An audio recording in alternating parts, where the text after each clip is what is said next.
Liberal thinkers और बाएं हाथ से इतिहास लिखने वाले हमेशा ये आरोप लगाते रहे कि सनातन ने समाज को बांट दिया, तोड़ दिया, ऊंच नीच में विभाजित कर दिया। कभी एकलव्य की कहानी सुनाते हैं, कभी शाम्बूक की। इन कहानियों में कितना झूठ है किसी वीडियो में विस्तार से बताऊंगा। आज तो बस इतना जान लीजिए कि हमारा सिर्फ एक उत्सव गणेश चतुर्थी सामाजिक समरसता और बराबरी का ऐसा अद्वितीय उदाहरण है जो किसी और संस्कृति में ढूंढने से नहीं मिलता। वक्रतुंड महाकाय सूर्य कोटि समप्रभा निर्विघ्नं कुरु मे देव सर्व कार्येषु सर्वदा। नमस्कार, मैं हूं मनोज मुंतशिर। आप सबको श्री गणेश चतुर्थी की आकाश भर शुभकामनाएं। आज मैं आपको बताऊंगा गणेश उत्सव का वो इतिहास जो एजेंडाधारी पाठ्य पुस्तकों में आपको पढ़ाया नहीं गया, और मैं ये भी बताऊंगा कि सफलता का वो कौन सा मंत्र है जो हमें श्री गणेश से सीखना चाहिए।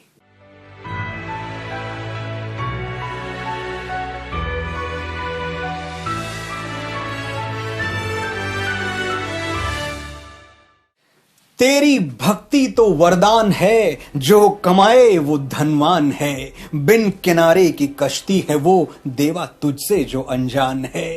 यूं तो मूषक सवारी तेरी, सब पे है पहरेदारी तेरी। पाप की आंधियां लाखों, कभी ज्योति न हारी तेरी। यही अखंड विश्वास, यही निर्मल भावना लेकर महाराष्ट्र और लगभग पूरे देश में लोग अपने गणपति बप्पा के जन्म का उत्सव मनाते हैं। गणपति के पंडालों में लोग ऐसे एकजुट हो जाते हैं कि समाज की सभी दरारें भर जाती हैं। कहीं कोई दूरी नजर नहीं आती, कोई बंटवारा दिखाई नहीं देता। बिहार, उत्तर प्रदेश और झारखंड में छठ पूजा का जो प्रभाव है समाज को जोड़ने का, जहां छोटे बड़े, सवर्ण, पिछड़े हुए सब जातियों और वर्गों के लोग एक साथ छठ माता के घाट पर सर झुका देते हैं, सिर्फ अपने लिए नहीं, एक दूसरे के लिए मन्नतें मांगते हैं। वही एकता महाराष्ट्र के गली चौराहों पर दिखाई देती है जब गणपति के पंडाल सजते हैं। ऐसी भव्य झांकियां, ऐसा सामाजिक समन्वय, ऐसा मेलजोल कि सनातन पर उंगलियां उठाने वाले अपनी छोटी सोच पर लज्जित हो जाएं, धरती में धंस जाएं। और गणेशोत्सव में ये जो सामाजिक एकता प्रदर्शित होती है, ये कोई संयोग नहीं है। ये एक युग दृष्टा की सोची समझी योजना है जो अब फलीभूत हो रही है। लोकमान्य श्री बाल गंगाधर तिलक, जिनको अंग्रेज फादर ऑफ इंडियन अनरेस्ट कहते थे, आजादी के लिए हम भारतीयों के मन में जो व्याकुलता जगी, उसके जनक लोकमान्य तिलक ही थे। बाल गंगाधर तिलक भारतीय स्वतंत्रता संग्राम के पहले नायक थे, जो बाबर, हुमायूं, शाहजहां और अकबर के आगे हमारी टेक्स्ट बुक्स में बौने नजर आते हैं। लेकिन सच ये है कि भारतवर्ष में तिलक के कद का नेता ना कोई हुआ और ना कोई होगा। स्वराज्य मेरा जन्मसिद्ध अधिकार है और मैं ये अधिकार लेके रहूंगा, ऐसा स्वाभिमानी और भारत भक्ति से भरा हुआ नारा देने वाले लोकमान्य तिलक। उनकी बात किसी और वीडियो में करूंगा। इतना कुछ कहने को है कि बप्पा के साथ जोड़ दिया तो बप्पा के साथ भी अन्याय होगा और लोकमान्य के साथ भी अन्याय हो जाएगा।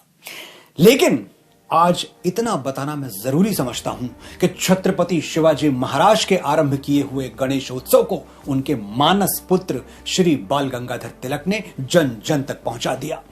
तिलक जानते थे कि अंग्रेजों से लड़ना और जीतना तब तक संभव नहीं है जब तक अंग्रेजों की डाली हुई फूट को बेअसर न कर दिया जाए। और ये कैसे होगा?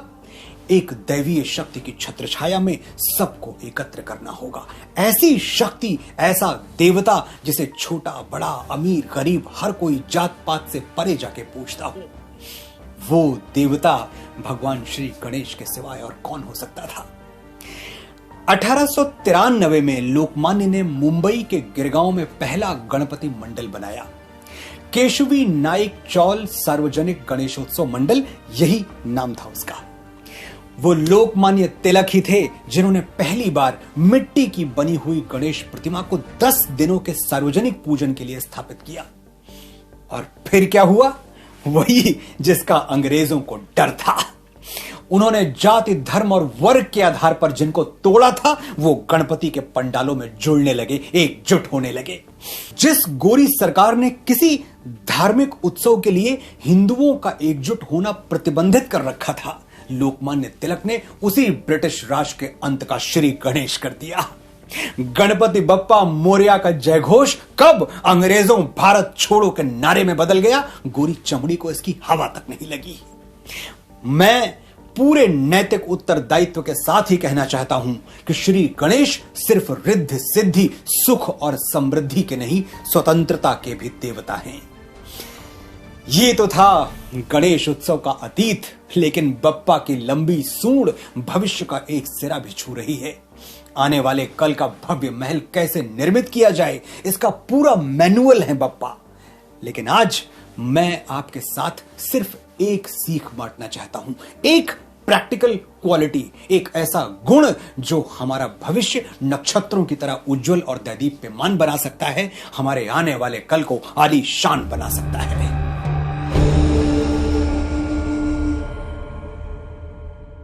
बात उस समय की है जब महर्षि वेदव्यास महाभारत को लिपिबद्ध करने वाले थे, यानी वे संसार के सबसे बड़े यथार्थ को एक पुस्तक का रूप देने वाले थे। महाभारत को लिखने के लिए महर्षि वेदव्यास को किसी सहयोगी की जरूरत थी, किसी लिपिक की जरूरत थी जो लिख पाए, और वो सहयोगी बने बुद्धि और विवेक के स्वामी भगवान श्री गणेश। तय ये हुआ कि महर्षि व्यास श्लोक बोलेंगे और गणेश जी उन्हें लिखेंगे। महाभारत के लेखन का श्री गणेश होने ही वाला था कि गणेश जी ने एक शर्त रख दी, महर्षि मैं आपकी पुस्तक लिख तो दूंगा, लेकिन मेरी शर्त यह है कि आप एक के बाद एक श्लोक लगातार बोलते जाएं, यानी मेरी कलम रुकनी नहीं चाहिए। अगर मेरी लेखनी रुकी, आपने बोलने का क्रम तोड़ा, तो मैं लिखना बंद कर दूंगा। महर्षि व्यास के सामने चुनौती यह थी कि अब उनको रियल टाइम में सोचना होगा। लेकिन मेधा और प्रतिभा का अगर कोई उच्चतम शिखर है तो वेदव्यास उसी शिखर पर विराजमान थे। उन्होंने मुस्कुरा कर कहा, हे गणपति, ऐसा ही होगा। आगे बढ़ने से पहले मैं ये बता दूं कि वेदव्यास महाभारत के रचयिता, जिन्हें प्रत्येक भारतवासी श्रद्धा से नमन करता है, आज की परिभाषा के अनुसार वो भी एक दलित थे, पिछड़े हुए वर्ग से आते थे। तो ये अफवाह कि भारत की संस्कृति में पिछड़ी हुई जातियों को मान, सम्मान और आदर नहीं दिया गया, एकदम पूरी तरह से निराधार है।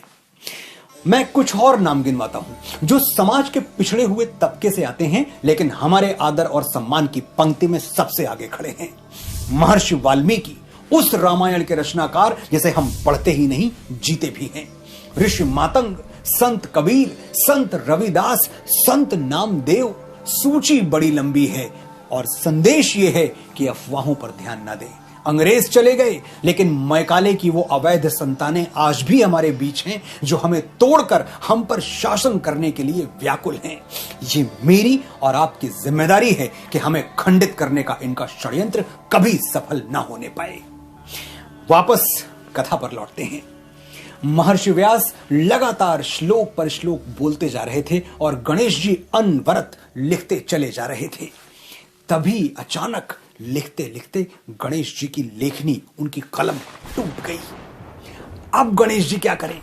काम अधूरा छोड़ दें या दूसरी लेखनी की प्रतीक्षा करें? दोनों ही उचित नहीं था, क्योंकि व्यास जी के मुख से श्लोक तो निर्बाध गति से प्रवाहित हो रहे थे, वो बोले ही चले जा रहे थे।